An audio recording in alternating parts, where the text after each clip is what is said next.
doesn't belong to them. It belongs to us. Oh, I see it now. The difference between us. You doubt. Yeah, I completely doubt the show's actually going to go anywhere.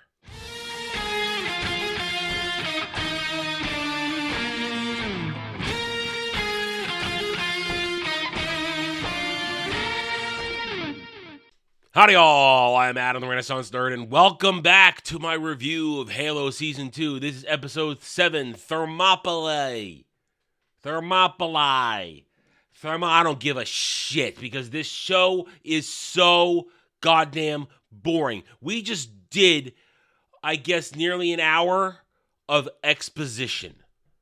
Oh, you're bad for doing this. Oh, why did you do this? Oh, I did this for this reason. Oh, look what we found here. Oh, blah, blah, blah, blah, blah, blah, blah, blah, blah, blah, blah, blah, blah.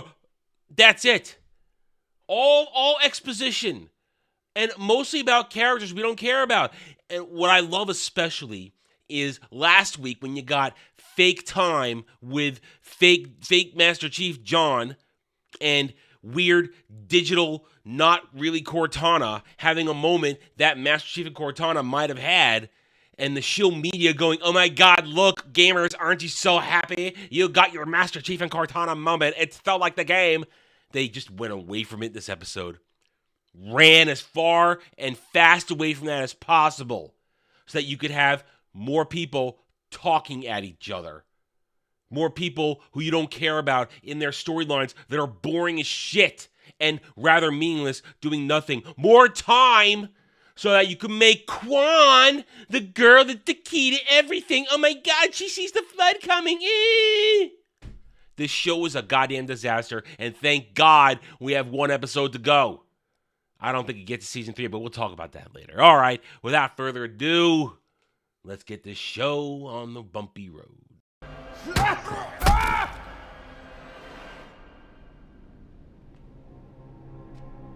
Hey.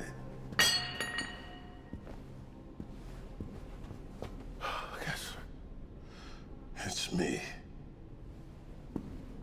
We're going to go a little old school with this and do all the many different plot arcs in this show out of order, because they've got 5 different plots going on. 2 of them I merge into one. They got 5 different annoying plots going on, and 3 out of them don't merge into anything.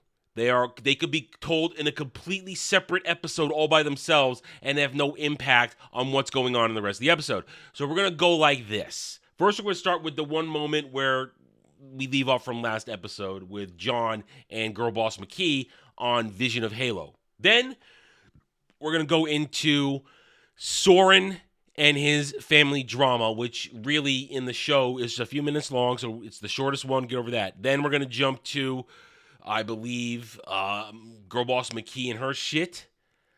Then after that, it's time for more stupid Girl Boss drama down in the catacombs. And finally, what goes on between John, Kai, Moly Neck Man, Admiral Girl Boss, and wannabe Spartan Perez. Because remember, she's a Spartan now. So let's start off here. We continue from last week where both Makee and John touch the artifacts, because that's a thing in this stupid show, and transports themselves mentally to the Halo, where they have a conversation. Makee tries to go, oh my god, we deserved to have the Halo, nobody else does, because I have faith in this. I am a religious zealot now, well, always, and you have to join me in this. Here's something now begins in this little conversation here. Forget what they blah at each other about. Suddenly, everybody knows what the Halo does. Oh, wait, what? Suddenly, everybody knows that the Halo can be turned on to wipe out existence. Now, I would understand if the Covenant know this, because this has been their obsession for their existence. But for suddenly people to know, people as in humanity, humans, UNSC, the UNI, Earth, whatever. The fact that they know this now, I don't, what? Huh? Huh? Where? Where, when, how was this information introduced? I mean, in the original game, we learn about this when Guilty Spark takes us on a tour of the Halo. We understand what's going on there. We learn it's a prison. We learn that it's an ability to wipe out all life and restart life. But how do we know this information? Because we read it in a wiki and we decided to make the Halo Silver timeline. That's how. That's how. These people didn't play the games. They didn't play the source material. They just decided to inject shit in there for whatever. They have their lame-ass conversation, and it ends when John sees the Covenant coming up behind Makee and tells her to run, and she sees troopers coming up behind him. Now we're going to separate. We'll come back to Makee in a bit. Let's jump forward. During this whole mess of an episode, remember that Soren and his getting less hot by the minute wife are looking for their kid Kessler, and they're standing in what is essentially a training facility for young Spartans, to weed out the weak. It's a Battle of Thermopylae training scenario where a few will stand against many, and Soren explains that this is what made him a man. This is what taught him about unity and trust and friendship and brotherhood, the bonds that you know how to watch. No, you're going to watch somebody's back, they're going to watch yours. And he tells this whole story about he and what turned out to be Silver Team were the only ones that survived theirs. Two little kids getting the crap beat out of them by bigger dudes, and even though they lost, they still won something. It's a little sick when you think about it, but at the same time, there is a masculine message in there somewhere. There is. You have to hear it, because he suddenly wants Kessler to experience this to decide what kind of man he's going to be, a man that stands and fights or a man that runs away. That's not necessarily a bad message. It may be the wrong scenario to teach that, having adults beat up children, but it's not a bad thought process. But of course, no. Whammon's wife's like, oh my God, you're a monster!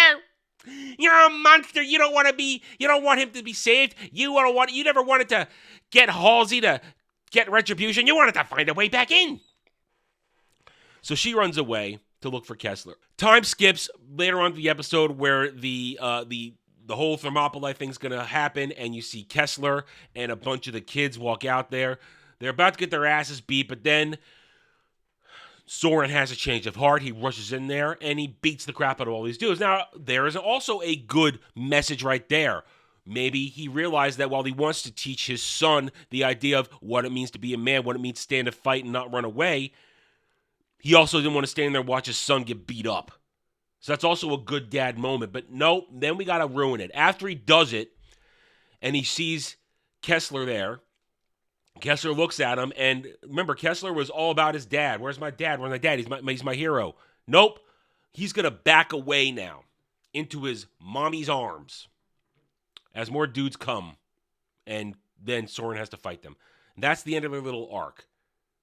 Wasn't this so necessary for the entire Halo plot arc? Wasn't this necessary? We didn't learn anything. Boring! All right, Girl Boss Makee time.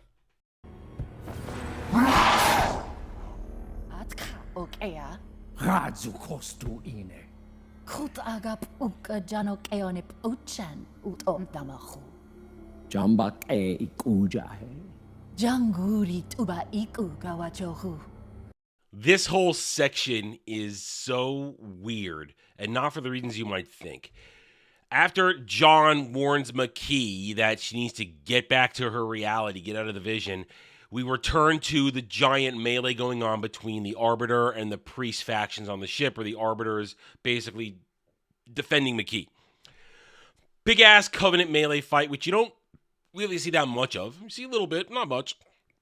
And Makee runs off in terror. She's hunted by the Priest. Priest hunts her down. Eventually, she ends up in a room and starts to hide, and the Priest is looking for her. And then here comes Cortana. This is such a weird moment, because not only is it weird that this is our Cortana moment for the entire episode, whereas we could have had her with Master Chief, more conversations between her and Master Chief. It would have been interesting. No, instead, she's going to talk Sangili to the Priest, taunting him, distracting him, And here's the weird thing, though. You saw it a little bit in the transition clip. Look at the CGI mouth as she's speaking Sangheili. It looks so awkward and weird. This weird CGI Cortana they've made is so... The Uncanny Valley, it's as big as the planet. You could send an entire Covenant fleet through it and not touch either side of the wall. That's how weird and how odd it is. It also is just insanely boring. And Cortana doesn't even really do anything. She just distracts him so that girl boss Makee can come up behind him and gank him. Just gank his ass with her own plasma dagger. The whole thing was done so that Cortana could finish triangulating where the halo was to get the final ... 3-point system, and boom, there it is. And Makee gets all zealot like, oh my God, I see it. I'm going to be perfect. We get one more exposition moment out of Makee. It's later on in the episode. They are there at the Halo where Covenant forces are even battling Covenant forces.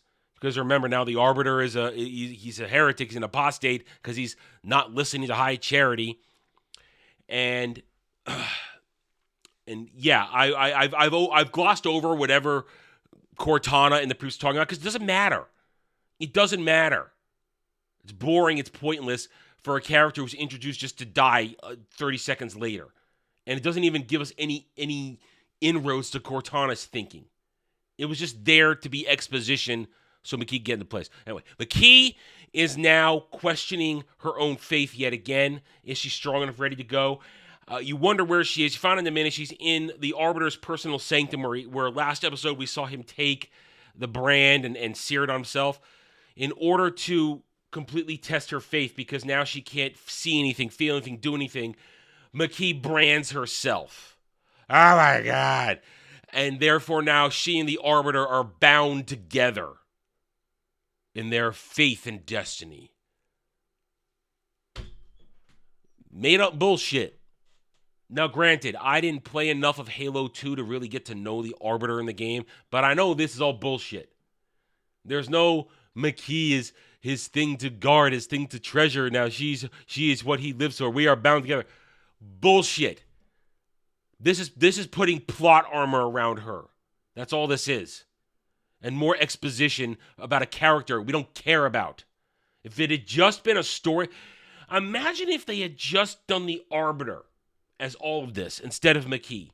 The Arbiter losing faith in High Charity, in the Covenant, and losing faith in his chosen path, in this whatever version they want to do, not in his, after being disgraced. Imagine if we had done all of that, sort of in line with how it works in the original game. Instead, no. Gotta follow a girl boss. Because that's all that exists in the show, girl bosses. Girl bosses issuing orders. Well, that's it for Makee. Are you ready for girl boss drama in the Forerunner catacombs? This project, I can assure you, it is a library, as you can see from the node walls. Yeah, like you'd find in a church or a chapel. Got it. You have no idea.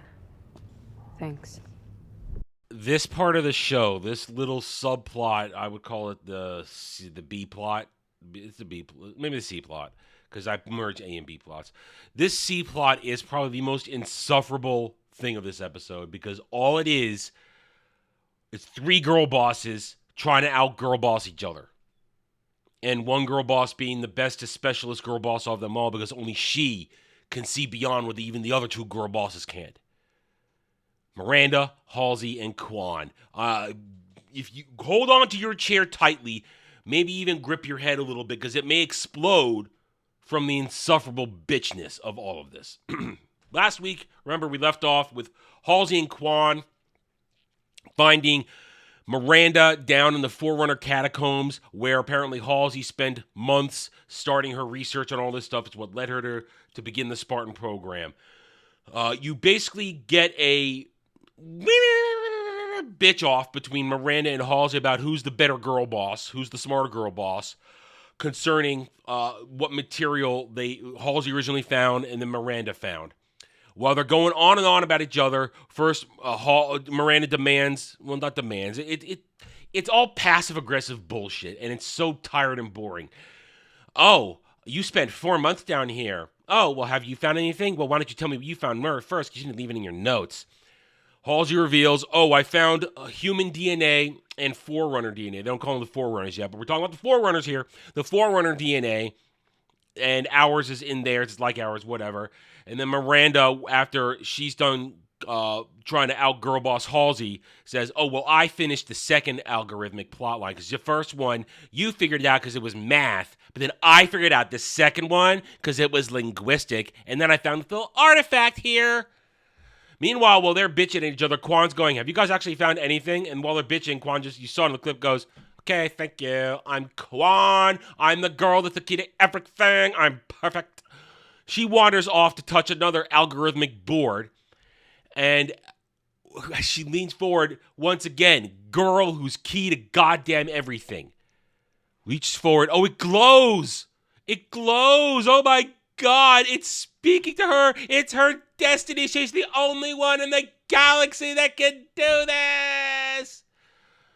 When we come back to them, she picks it up while they're trying to talk about getting to the next level and how the Forerunners basically said, we're basically setting up a test for them. Can the people think through math and linguistics? And Kwan goes, no, it's beyond that. You have to think even higher than that. She takes it, and for no reason whatsoever, there is a reason, it's retarded.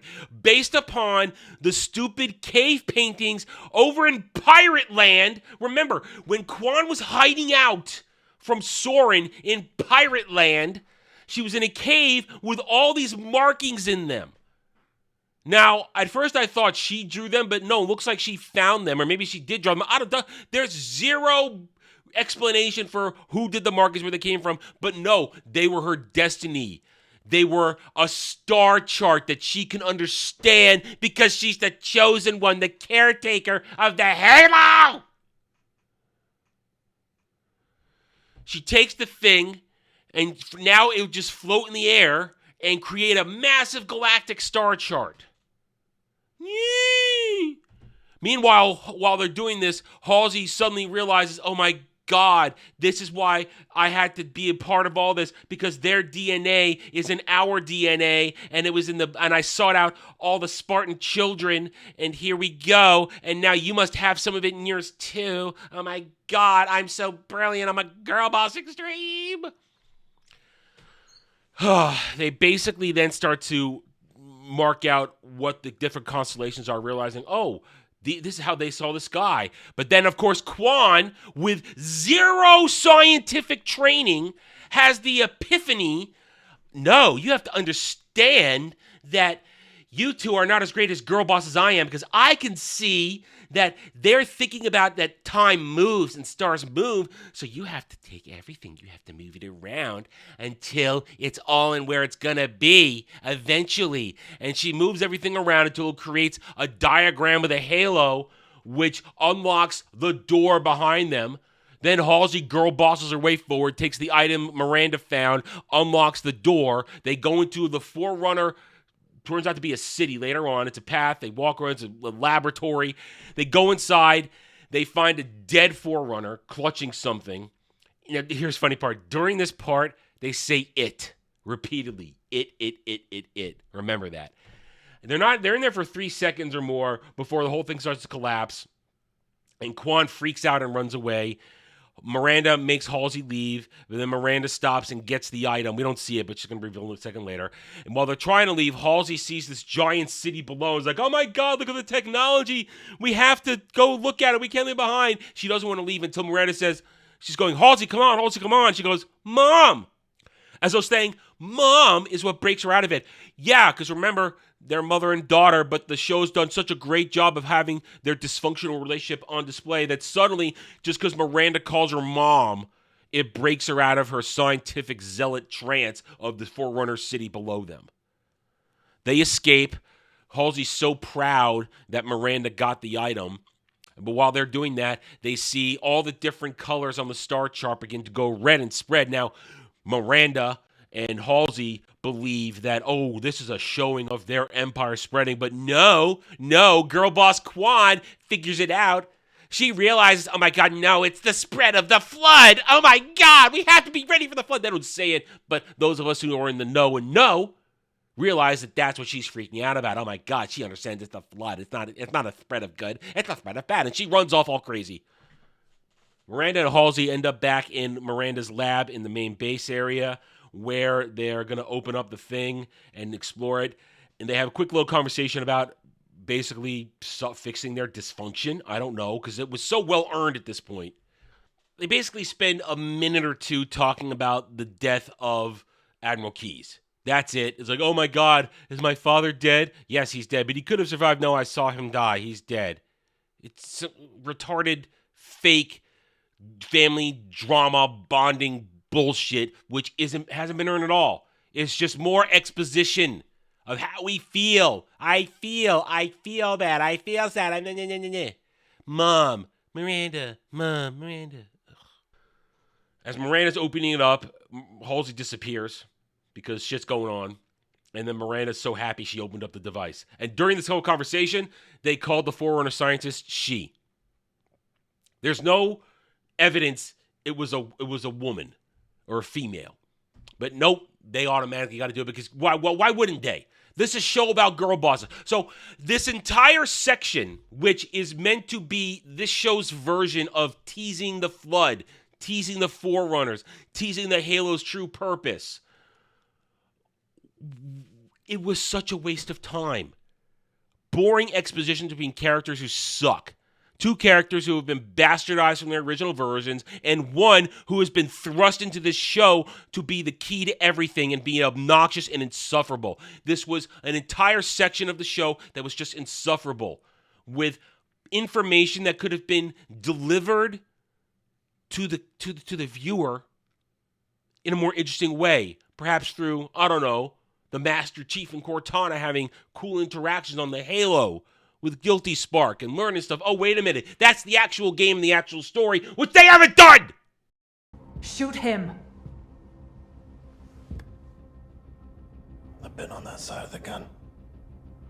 I didn't ask questions. I didn't want to know. Pull the trigger. But we always know, don't we?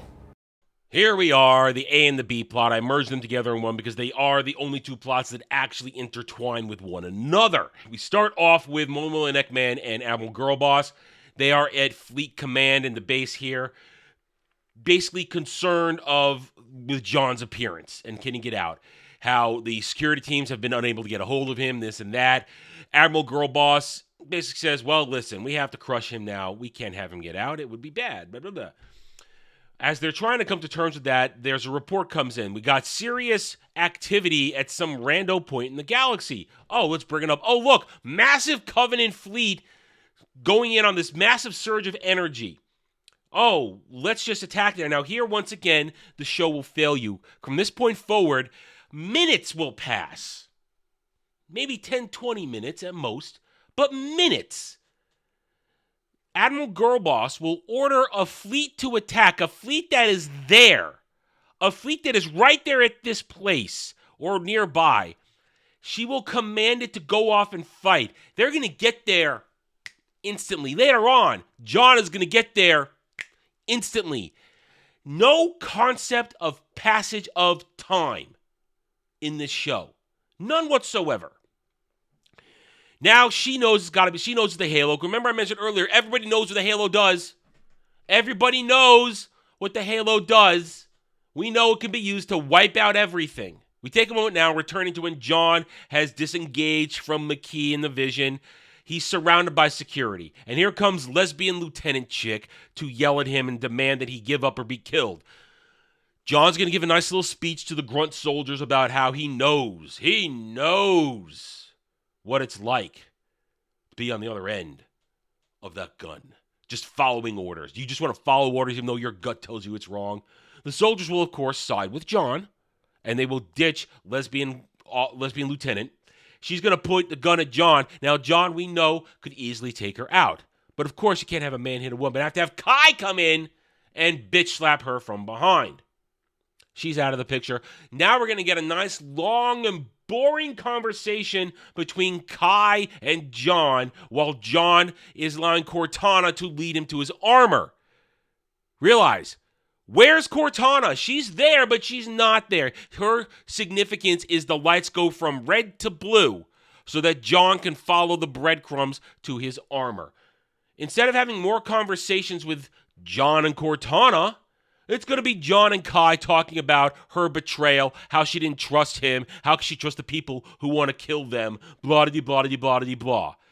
Exposition, character development that is worthless and boring and in the end means nothing. Oh, but Adam, it's showing their paths of loyalty and this and that and determination and their self-value and how they're going to determine their own destinies. Yeah, but it's all done poorly with horrible dialogue.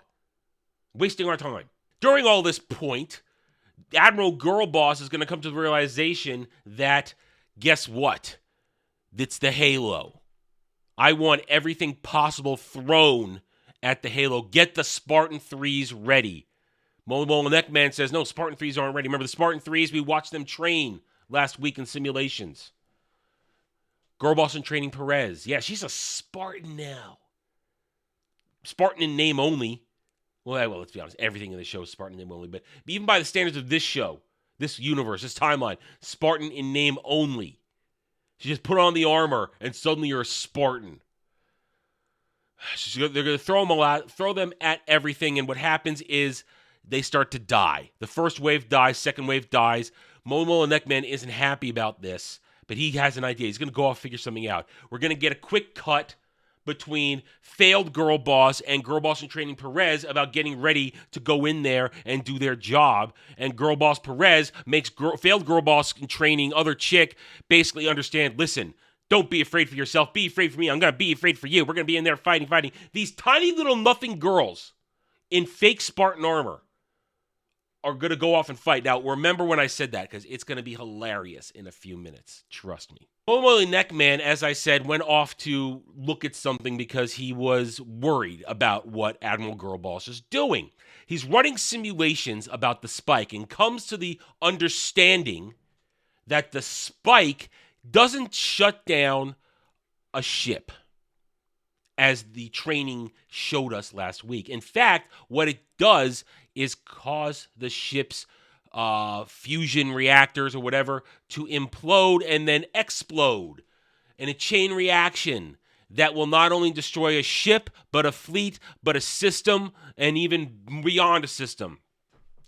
He has discovered that Admiral Girlboss is willing to waste all the lives to destroy everything. He's going to kill people. As he's trying to figure out what to do with this information, here comes John. John puts him in a chokehold, or a stranglehold, lifts him up, and is about to kill him. Give me one good reason why not to. I can tell you where your armor is. Well, I have Cortana for that. Yeah, but you need my face, biometric. And there's a little bad humor about, well, does he need to be alive? Kai says, I don't know. I don't think he needs to be alive. They leave him alive. Finally, it took another 6 episodes for us, 5 episodes, I can do math, I swear to God, for the Master Chief to find his armor again. And we get this big discussion, big speech now between John and Moly Neckman about how you need to tell the truth. You need to tell the world, tell everybody what Admiral Girlboss is doing, that she's going to just sacrifice lives in order to get the job done. That she's lied about everything. That they lied about Reach. Neckman goes, but if I do that, I'm ruined too. And then we get the whole moral theme of everything comes with sacrifice. There are consequences for actions. Good Lord. So ham-fistedly delivered. That's the sin right here. It's bad execution of an actual decent theme. All actions have consequences. Sometimes you have to sacrifice things to get things done, but there are a limit. It's retarded. Momo and Neckman agrees because once everybody sees that the Master Chief is alive, they'll believe him and not Admiral Girlboss. John and Kai have a conversation now about what are we going to do? Oh, I'm going to go...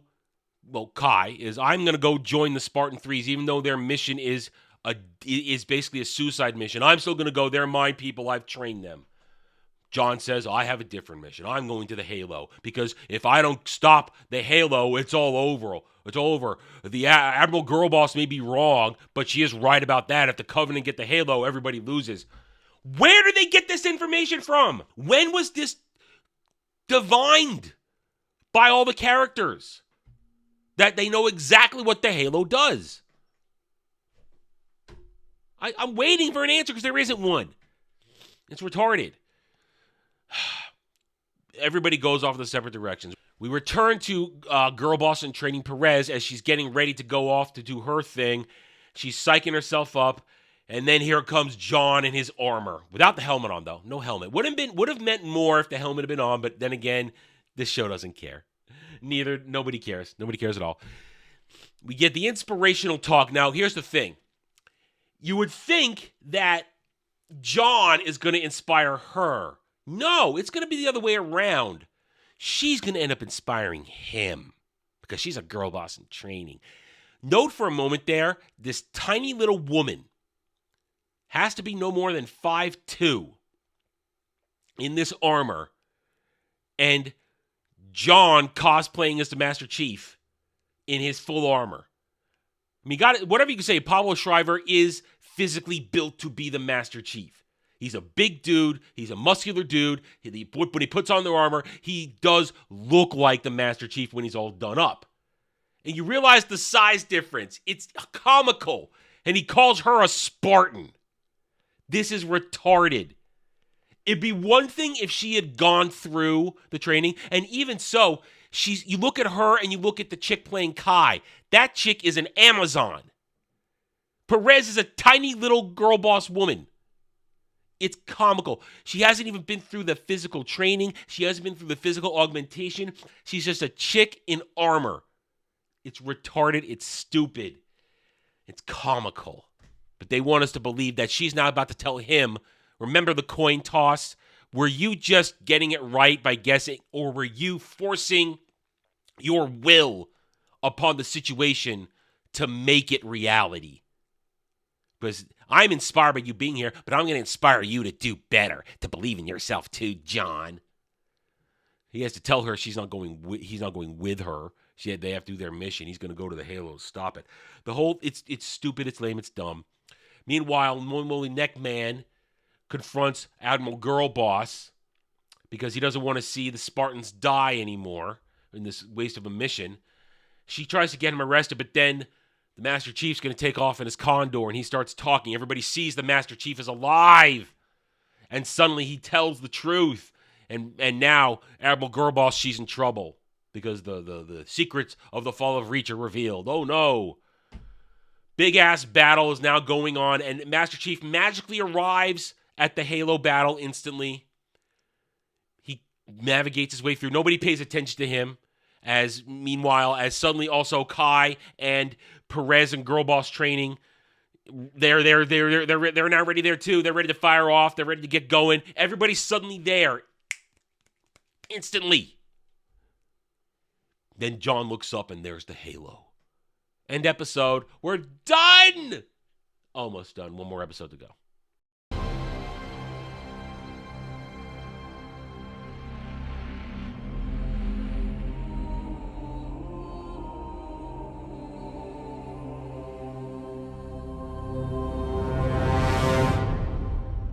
There you have it, the penultimate episode of Halo Season 2. I just ran through this whole thing.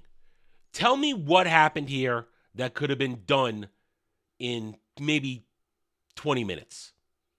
Little information dump about the Flood, the Forerunners, the Halo tech, what they did.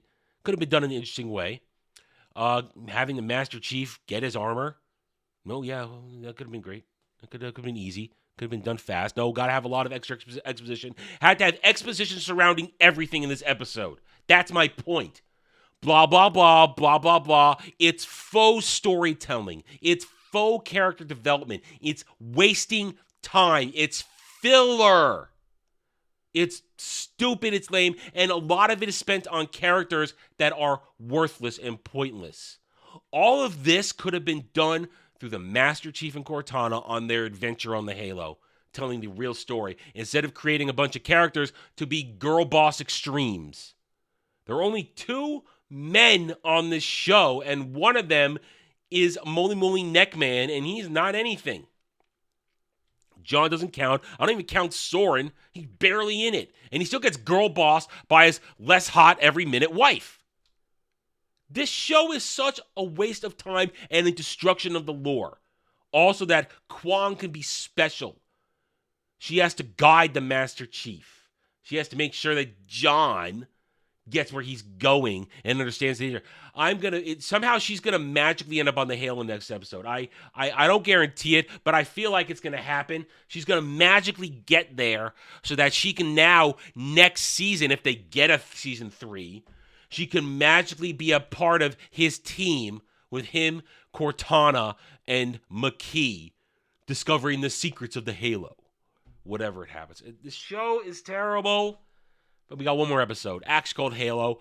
They're at the Halo. Will they actually land on the Halo and start doing stuff on the Halo? Or will they dick around for 30 minutes before actually touching down for the last 20 minutes?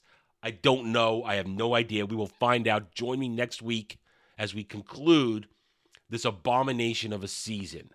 Thank you for watching this video. If you enjoyed it, hit the like button. Subscribe to this channel. Help support me. Help me grow. And I will see you guys next week. Until then, take it easy. Thanks for watching, everybody. If you'd like to reach out to me, please email me at theranernerd@gmail.com for all channel business purposes. I am on Twitter now, mostly for promotion and sharing of videos, maybe a little shit stirring here and there, who knows, @theranernerd.